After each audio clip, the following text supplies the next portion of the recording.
Hello friends, welcome to the previous questions with Prachi. आज हम पढ़ने वाले हैं chapter number 8 directive principles of state policy, यानी राज्य के नीति निर्देशक तत्व। ठीक है।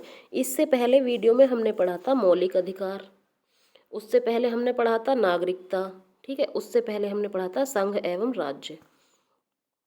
हमने धीरे धीरे भाग 1 से लेके भाग 4 तक हम आ गए हैं। ठीक है, तो हम एक बार रिवाइज कर लेते हैं कि भाग 1 में क्या था। भाग 1 में हमने पढ़ा था संघ एवं राज्य, भाग 2 में नागरिकता, भाग 3 में मौलिक अधिकार और भाग 4 में हम पढ़ने वाले हैं राज्य के नीति निर्देशक तत्व। अब राज्य के नीति निर्देशक तत्व होते क्या हैं, इनकी हमें ज़रूरत क्यों पड़ी। ठीक है, तो राज्य के नीति निर्देशक तत्व ऐसे कुछ तत्व होते हैं जो राज्य के लोक कल्याण के में आवश्यक होते हैं। ठीक है, यानी कि जो राज्य अपने समाज के कल्याण के लिए कुछ कानून बनाती है जिससे कि समाज का कल्याण हो सके। ठीक है, तो मौलिक अधिकार और राज्य के नीति निर्देशक तत्वों में बहुत स्लाइटली डिफरेंस है। वो क्या है कि जो राज्य के नीति निर्देशक तत्व होते हैं इनको हम न्यायालय में चुनौती नहीं दे सकते। ये राज्य सरकार के ऊपर डिपेंड करता है कि वो अपने राज्य के या अपने समाज के लोगों के कल्याण के लिए क्या कानून बना सकती है, क्या लागू कर सकती है। ठीक है, तो जो आधुनिक लोकतंत्र है उस राज्य में आर्थिक, सामाजिक और राजनीतिक विषयों में जो निर्देशक तत्व महत्वपूर्ण है, तो उनका उद्देश्य क्या है। सबसे पहले समानता, स्वतंत्रता और ये न्याय के आदर्श को बनाए रखना। ठीक है, जैसे संविधान की प्रस्तावना में बताया गया है कि हमें स्वतंत्रता, समानता, ठीक है, न्याय, कितने प्रकार का न्याय मिलेगा, कितने प्रकार की स्वतंत्रता मिलेगी, कितने प्रकार की समानता है। हमने प्रस्तावना चैप्टर भी पढ़ लिया है, वो भी हमने अपलोड कर दिया है। तो बेसिकली इनका जो उद्देश्य है वो है लोक कल्याणकारी राज्य लोक कल्याणकारी राज्य का निर्माण करना, ना कि पुलिस राज्य का निर्माण करना। ठीक है, यानी कि औपनिवेशिक काल में क्या होता था, पुलिस राज्य था, लोक कल्याणकारी राज्य थोड़ी ना था। तो अब हम इसको पढ़ते हैं और हम कोशिश करते हैं कि हमारे जो आर्टिकल हैं 36 से 51 तक हम इनको 2 वीडियोस में कंप्लीट याद कर लें, क्योंकि अभी एसएससी जीडी का एग्ज़ाम आने वाला है, 2023 जनवरी में होगा, उसके लिए बहुत इम्पोर्टेंट है। ठीक है, सबसे पहले क्या है, राज्य के नीति निर्देशक तत्व। सबसे पहले तो सवाल यही बनता है कि संविधान में कहाँ इनको वर्णन किया गया है इनका। तो भाग 4 36 से 51। मौलिक अधिकार क्या था, भाग 3 12 से 35। और वहीं भाग 2 में क्या थी, नागरिकता 5 से 11। हमको हर तरीके से सवाल याद रहने चाहिए, चाहे हमसे घुमा के पूछे या सीधे पूछे। तो क्या है, ये राज्य के नीति निर्देशक तत्वों का उल्लेख संविधान के भाग 4 के अनुच्छेद 36 से 51 में किया गया है। पहला सवाल तो यहीं से बनता है, पहली लाइन से। हर लाइन में एक सवाल समाहित है, आपको हर लाइन को ध्यान से पढ़ना है, क्योंकि इसमें सिर्फ उतना लिखा गया है जितना हमें जानना जरूरी है। राज्य के नीति निर्देशक तत्व का विचार हमारे संविधान में आयरलैंड के संविधान से लिया है। ठीक है, एक ग्रेनविले ऑस्टिन एक बहुत बड़े राजनीतिज्ञ रहे हैं ये। तो इन्होंने बोला है कि निदेशक तत्व और अधिकारों को, यानी कि जो हमारे डीपीएसपी हैं उनको और मूल अधिकारों को संविधान की आत्मा कहा है, यानी संविधान की मूल आत्मा है। इनके बिना संविधान अधूरा है, क्योंकि हमारे लिए मूल अधिकार भी जरूरी है और हमारे लोक कल्याण के लिए कुछ कानूनों का होना भी बहुत ज़रूरी है। क्योंकि फिर तो हमारे यहाँ संविधान का राज थोड़ी होगा, फिर हम हर व्यक्ति अपने अपने हिसाब से नया कानून बनाएगा। क्योंकि जब समता का अधिकार आता है तो प्रत्येक व्यक्ति समान है, तो प्रत्येक व्यक्ति के लिए समान अधिकार है और समान कानून है। ठीक है, तो ये बेसिकली हमने बस ऐसे ही एक्स्ट्रा में डाल दिया है। कभी कभी पूछ लेता है यूपी पीसीएस वगैरह में स्टेटमेंट देके कि किसने कहा है ऐसा, तो ये ग्रेनविले ऑस्टिन है। अब है हमारा क्या है, आर्टिकल 36 से शुरू करते हैं। आर्टिकल 36 और 37 याद करने में आपको कोई दिक्कत नहीं होगी। आर्टिकल 36 में क्या है, राज्य की परिभाषा दी है कि राज्य क्या है। हमको क्या करना है, डीपीएसपी है, हमें सीधे सीधे जो आर्टिकल्स हैं और उनमें जो वर्णन किया गया है उनको याद रखना है। तो आर्टिकल और 37 को याद करने में कोई दिक्कत नहीं होगी।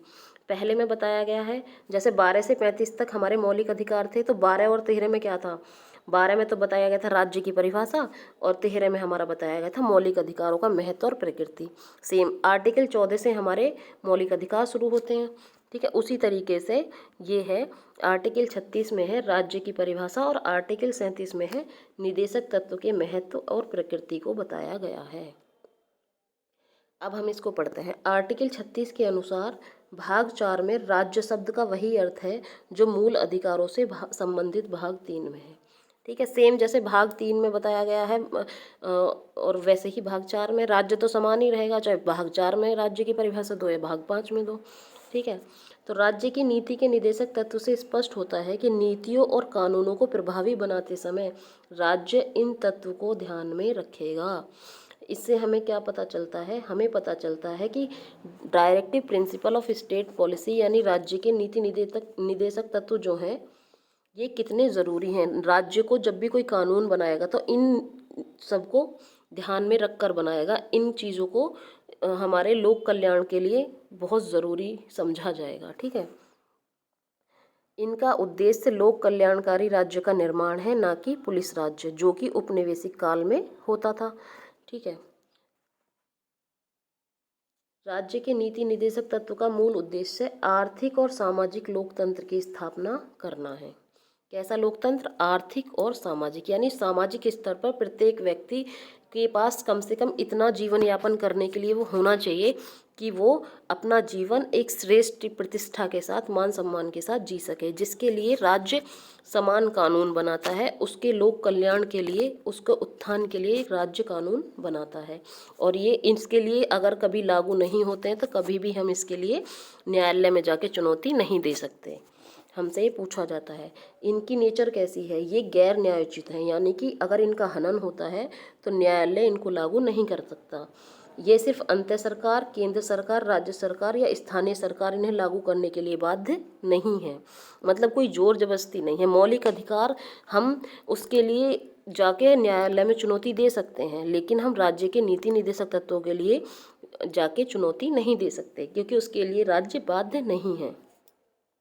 आर्टिकल 37 में कहा गया है नीति निर्देशक तत्व देश के शासन में मूलभूत हैं। कानून बनाने में इन तत्वों को लागू करना राज्य का कर्तव्य होगा। हमने क्या पढ़ा था?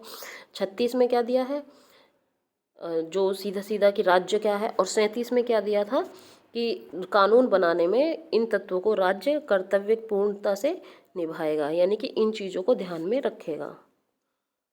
अब है हमारा नीति निर्देशक तत्वों का वर्गीकरण। इनको 3 आधार पर बांटा गया है: समाजवादी सिद्धांत, गांधीवादी सिद्धांत और उदार बुद्धिजीवी। समाजवादी सिद्धांत, गांधीवादी और उदार बुद्धिजीवी। समाजवादी सिद्धांत कौन से होते हैं? ये सिद्धांत जो होते हैं ये समाजवाद के आलोक में है, यानी कि ये लोकतांत्रिक समाजवादी राज्य का खाका खींचते हैं। ठीक है, इनका लक्ष्य होता है, समाजवादी सिद्धांतों का लक्ष्य सामाजिक एवं आर्थिक न्याय प्रदान करना है। यह लोक कल्याणकारी राज्य की स्थापना का मार्ग दिखाते हैं। यह राज्य को निर्देश देते हैं कि क्या निर्देश देते हैं अब ये राज्य को? जैसे अनुच्छेद 38 इसको जोड़ा गया है 44वें संविधान संशोधन अधिनियम 1978 के द्वारा। एक बार रिवाइज करते हैं। आर्टिकल 36, 37, अब है हमारा 38। 36 और 37 को याद करने में कोई दिक्कत कोई नहीं। इसमें राज्य की परिभाषा दी गई है और इसमें दिए गए हैं हमारे नीति निदेशक तत्वों के महत्व और प्रकृति। अब यहाँ से शुरू होते हैं याद करने वाली चीज़। आर्टिकल 38, सबसे पहला सवाल यही बनता है कि आर्टिकल 38 को कौन से संविधान संशोधन अधिनियम के द्वारा जोड़ा गया? तो आर्टिकल 38 को 44वें संविधान संशोधन अधिनियम 1978 के द्वारा जोड़ा गया। ठीक है, 38 क्या कहता है? आर्टिकल 38 लोक कल्याण की अभिवृद्धि के लिए सामाजिक, आर्थिक और राजनीतिक न्याय द्वारा सामाजिक व्यवस्था सुनिश्चित करना, यानी कि आय, प्रतिष्ठा, सुविधाओं और अवसरों की असमानता को समाप्त करना। यानी कि आप इस बात को ऐसे समझो, जब हम मान लो एक हमारी कॉलोनी है, हम उसको एक राज्य मान लें, उसमें क्या प्रत्येक व्यक्ति समान दर्जे पर है? ठीक है, क्या आर्थिक तौर पर या सामाजिक तौर पर या राजनीतिक तौर पर क्या समान है? नहीं।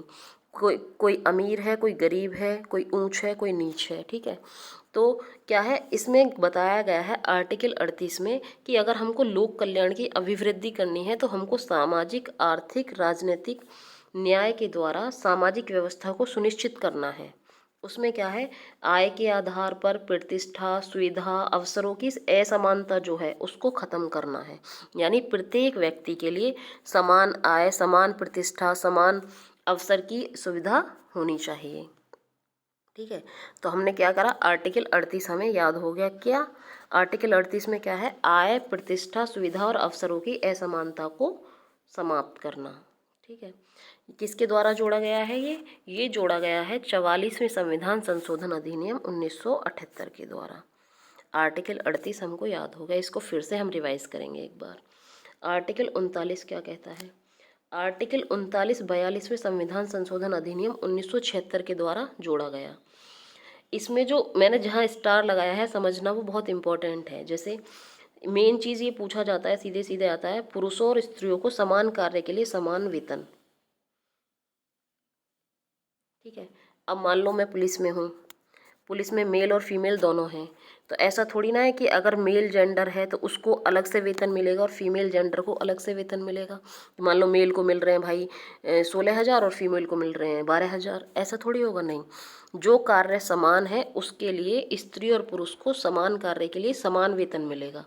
तो समान कार्य के लिए समान वेतन, ये सीधा सीधा आता है। इसमें कुछ और भी है, वो भी हम याद रखेंगे। तो समान कार्य के लिए समान वेतन कौन से में है, अनुच्छेद 39 में। इसमें और क्या है, सभी नागरिकों को जीविका के पर्याप्त साधन प्राप्त करने का अधिकार है। ठीक है, यानी कि हमें जीवन यापन करने के लिए जो पर्याप्त साधन प्राप्त करने का अधिकार है। ठीक है, ये आर्टिकल 39 कहता है। सामूहिक हित के लिए समुदाय के भौतिक संसाधनों का समान वितरण। भौतिक संसाधनों का समान वितरण, जैसे कि हम देखते हैं कई बार राशन डीलर राशन बांटता है। ठीक है, तो वो क्या है, भौतिक संसाधन ही तो है, उसकी जीविका के लिए अनिवार्य है। तो वहाँ किसी के साथ कोई असमानता नहीं है ना। मान लो 5 किलो राशन इसको मिला तो 5 किलो ही आपको मिलेगा। ये नहीं है कि आपको भाई एक कट्टा उठा के दे दिया, आपको 2 किलो ही मिल रहा है। ठीक है, तो समान कार्य के लिए समान वेतन, भौतिक संसाधनों का समान वितरण, पर्याप्त जीविका के पर्याप्त साधन, बालकों को स्वास्थ्य विकास के अवसर, ये किस में दिया है, आर्टिकल 39 में दिया है। ठीक है, हमने बहुत अच्छे से याद करा। क्या याद करा, आर्टिकल 38 में क्या पढ़ा हमने, आर्टिकल 38 में हमने पढ़ा आय, प्रतिष्ठा और अवसरों की असमानता को खत्म करना। ठीक है, आर्टिकल 39 में हमने क्या पढ़ा, आर्टिकल 39 में हमने पढ़ा समान कार्य के लिए समान वेतन मिलेगा। ठीक है, सबसे पहले तो भाई एक बात बताओ, क्या होना, सबसे पहले तो हमारी प्रतिष्ठा होनी चाहिए समाज में, बढ़िया इनकम हो, प्रतिष्ठा हो, बढ़िया एकदम सुविधाएं हो। उसके बाद क्या है, अगर हम नौकरी करें तो हमें समान कार्य के लिए समान वेतन मिलना चाहिए, यानी आर्टिकल 39। ठीक है, इसको एक कहानी के तौर पे हम याद करेंगे। आर्टिकल 39 में क्या होगा, पर्याप्त जीविका के साधन होने चाहिए, सभी संसाधनों का समान वितरण होना चाहिए, कोई भी ऐसा नहीं है धन और उत्पादन के साधनों का संकेंद्रण रोकना। इसका मतलब है कि ये नहीं है कि आप किसी चीज़ का स्टॉक करके रख लो घर में। मान लो आपके पास आज अनाज बहुत है, सरकारी अनाज या सरकारी डीलर के पास अनाज आया, तो उसने क्या करा, मान लो भाई कि मैं अपने लिए स्टॉक कर लेता हूँ। ठीक है, ऐसा नहीं है, आप किसी चीज़ को रोक नहीं सकते, जो समान वितरण है वो आपको करना ही पड़ेगा। आर्टिकल 39 हमने याद कर लिया है। अब इसी में एक और जोड़ा गया है, आर्टिकल 39A। जहाँ स्टार लगा है समझ लेना, वो बहुत ज़रूरी है। अब समान कार्य के लिए समान वेतन पढ़ लिया भाई हमने, आर्टिकल 39। ठीक है, अब हमें समान न्याय भी चाहिए। ठीक है, कानूनी सहायता भी चाहिए किसी भी चीज़ के लिए। मान लो भाई कुछ हो गया हमारे साथ तो हमें कानूनी सहायता की भी तो ज़रूरत है। तो आर्टिकल 39A ये उपबंध करता है कि समान न्याय एवं गरीबों को निःशुल्क कानूनी सहायता उपलब्ध कराएंगे। ठीक है, अब हर किसी के बस की तो नहीं है ना कि हायर एडवोकेट को हायर करने की, तो समान न्याय और गरीबों को निःशुल्क विधिक सहायता उपलब्ध कराना, आर्टिकल 39A।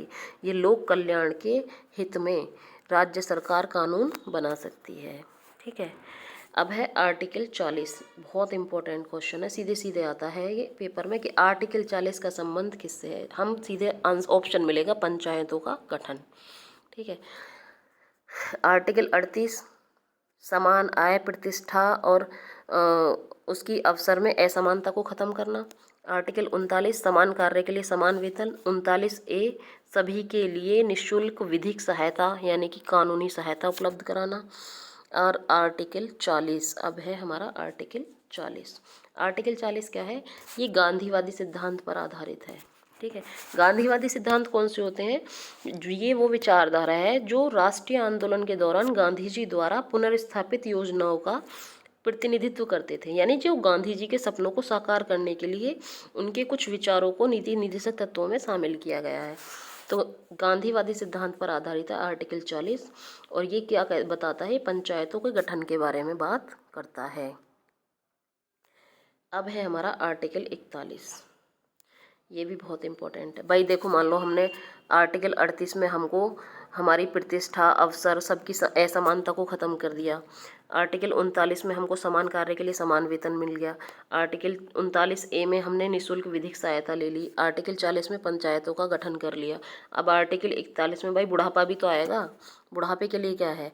बुढ़ापे में के लिए है काम पाने के, शिक्षा पाने के, बेगारी, बुढ़ापा, बीमारी में और निःशक्तता की दशाओं में लोक सहायता पाने के अधिकार को संरक्षित करता है। यानी आर्टिकल 41 जो है ये हमारे बुढ़ापा, बीमारी, निःशक्तता, शिक्षा पाना, काम पाने का जो अधिकार है उसमें लोक सहायता पाने के अधिकार को संरक्षित करता है।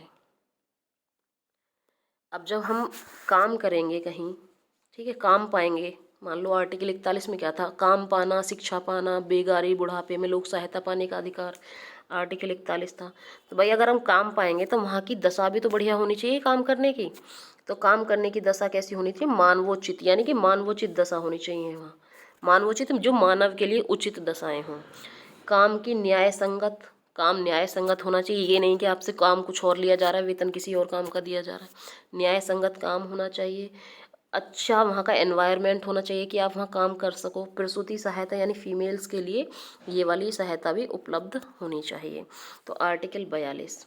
अब हमने क्या, अब एक बार रिवाइज कर लेते हैं फटाफट से। हमने क्या पढ़ा? आर्टिकल 38 पढ़ा। 38 में हमने क्या पढ़ा?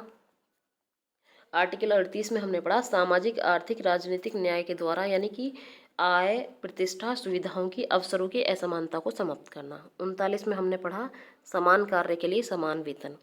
40 में हमने पढ़ा पंचायतों का गठन। 41 में हमने पढ़ा काम पाने का अधिकार, शिक्षा पाने का अधिकार एवं बुढ़ापे, बेगारी में लोक सहायता पाने का अधिकार। 42 में पढ़ा अगर काम पाया तो वहाँ की दशाएं कैसी होनी चाहिए? मानवोचित। काम की न्याय संगत और मानवोचित दशाओं का उपबंध होना। ठीक है, thank you for watching this video. इस वीडियो को हम कंटिन्यू करेंगे नेक्स्ट वीडियो में, अपना पार्ट 2 में इसको कंप्लीट कर लेंगे और याद करने की इनको कोशिश करेंगे। ये वीडियो उन सभी के लिए बहुत इंपॉर्टेंट है जो एसएससी या सीटेट देने वाले हैं अभी हाल फिलहाल में। बाकी ये हर एग्ज़ाम के लिए इंपॉर्टेंट वीडियो है। Thank you for watching this video.